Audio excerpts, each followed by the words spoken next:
Mga ka-artful, tuturo ko sa inyo ngayon kung paano mag-apply sa Lalamove. Mga basic lang naman ang mga requirements.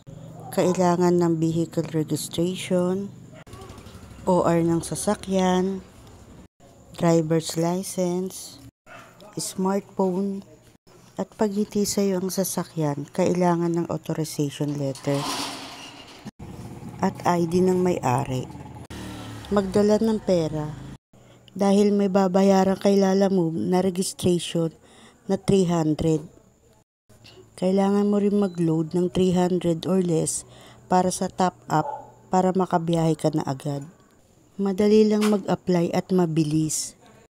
Ang tip ko, kailangan sa bahay pa lang mag-registered ka na. Once na na-approve ka na, madali na ang process pag pumunta ka sa PTEX kung saan pwede ka rin mag-apply as walk-in.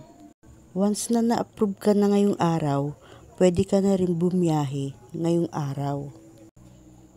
Tip ko lang, kahit hindi ka na pumunta dito sa main office nila sa PTEX, kung marunong ka or meron kang kakilala na magtuturo sa'yo kung paano ang procedure. Dahil yung mga in-online mo na requirements at once na na-approve ka na, ganun din ang gagawin nila dito sa'yo. I-verify lang nila ang account mo.